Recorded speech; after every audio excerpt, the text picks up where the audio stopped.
देखिए भाई लोग, आप लोगों ने पिछले कक्षा में यह अध्ययन कर चुका था कि हमारा भोजन मुख से होते हुए ग्रास नली से होते हुए आमाशय में पहुंच गया था। भोजन को अम्लीय बना दिया गया था, भोजन अम्लीय बन गया था। उसके पश्चात हमारे हमारा जो पेट है उसको सुरक्षित रखने के लिए, कहने का मतलब हमारा पेट से जो HCl का स्राव होता है, जो HCl निकलता है, वो HCl अम्ल के प्रभाव से हमारा पेट कैसे सुरक्षित रहे, इसके लिए श्लेष्मा एक रस है। उस श्लेष्मा हमारे शरीर के अंग, कहने का मतलब यह है कि पेट आमाशय को श्लेष्मा HCl के प्रभाव को समाप्त कर करके श्लेष्मा आमाशय के दीवार को या तो आमाशय को सुरक्षित रखा था। अब क्या करता है कि आमाशय में जो भोजन है वो पचने के लिए आगे की ओर गति करता है। आमाशय से होते हुए भोजन छोटी आंत में जाता है। जब आमाशय से भोजन छोटी आंत में जाता है तो उससे पहले आप ये देखिए कि इसके दाएं साइड, हमारे ह्यूमन बॉडी में दाएं साइड एक धूसर, यानी कहने का मतलब ब्राउन, लगभग ब्राउन कलर का एक अंग पाया जाता है जिसका नाम होता है यकृत। उसी कहते हैं लिवर, उसी कहते हैं जिगर। लिवर क्या करता है, एक एक रस का निर्माण करता है जिसे पित्त रस कहते हैं। पित्त रस का निर्माण करता है। लिवर के नीचे नाशपाती के आकार का एक थैला होता है, ठीक है। नाशपाती के आकार का एक थैला होता है जहां वह निर्मित लिवर के द्वारा निर्मित जो लिवर पित्त रस को निकाला है ना, जो सिक्रेट किया है, कहने का मतलब यह है कि जो उसको उत्पादित किया है, सेक्रेट किया है, कहने का मतलब यह है कि निकालता है उसको, उस लिवर को उस नाशपाती के आकार के थैला में रखता है जिसे पित्ताशय कहते हैं।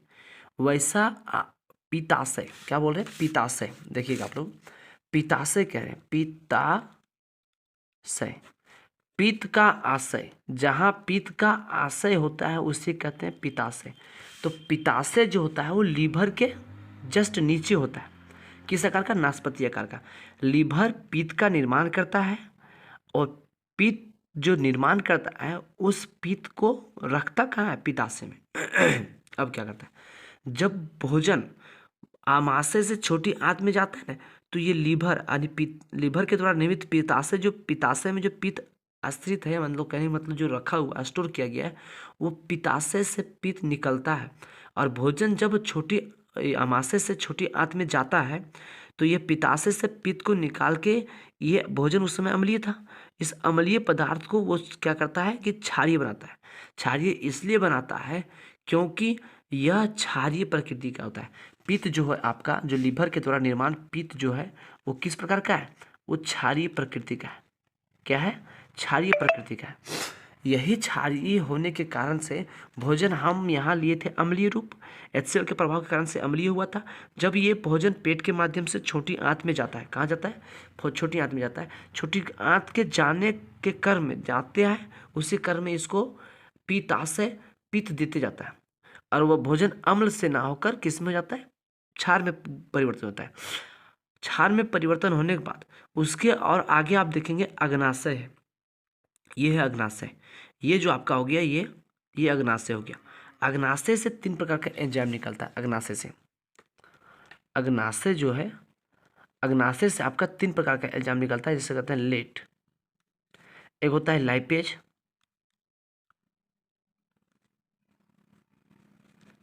एक होता है एमाइलेज, तीसरा होता है ट्रिप्सिन। लाइपेज जो होता है वो वसा को पचाता है। किसको पचाता है, वसा को पचाता है, ठीक है। एमाइलेज जो आपका है, आगे देखिए, रुकिएगा 1 मिनट। एमाइलेज जो होता है वो कार्बोहाइड्रेट को पचाता है,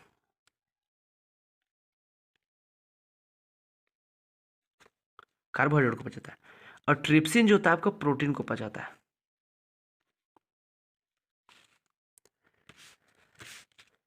इसीलिए कहते हैं यह अग्नाशय आपका, जैसे हम मुख्यतः कार्बोहाइड्रेट, प्रोटीन और वसा ही लेते हैं, तीनों को पचाने वाले एंजाइम या तो रस जो निकालता है उसे कहते हैं पूर्ण पाचक रस। मुख्य रूप से कार्बोहाइड्रेट, प्रोटीन, वसा ही मेरा भोजन का स्रोत होता है। तो ये मेरा पूर्ण भोजन हुआ। तो पूर्ण भोजन जो आपका है, उस पूर्ण भोजन को पचाने वाला रस जो होता है ना, वो अग्नाशयी रस कहलाता है। अग्नाशय से निकलने वाले रस को अग्नाशयी रस कहते हैं। अग्नाशयी रस में ये तीन होते हैं, लैपेज, एमाइलेज और ट्रिप्सिन। ठीक है, लैपेज वसा को पचाता है, एमाइलेज कार्बोहाइड्रेट को पचाता है और ट्रिप्सिन प्रोटीन को पचाता है। ट्री से देखिएगा, टी है तो ट्रिप्सिन से प्रोटीन इसमें आता है, टी से प्रोटीन हो गया। और वसा, अगर तेल आपका पेज पे अगर तेल गिर जाता है तो उसे तेल को ही वसा कहते हैं। और उसी से याद रखिएगा कि मेरा पेज पे वसा गिर गया था, तेल गिर गया था, यानी पेज यानी कहने का मतलब लाइपेज, और वस से वसा मतलब तेल गिर गया था तो उसे कहते हैं वसा। उसके बाद बचा एक एमाइलेज, तो प्रोटीन पचा लिए, वसा पचा लिए, प्रोटीन पचा लिए, वसा पचा लिए। उसके बाद बचा एक कार्बोहाइड्रेट, तो कार्बोहाइड्रेट एक बचा है कौन, एमाइलेज। तो आप याद रखिएगा लेट से लाइपेज, एमाइलेज और ट्रिप्सिन।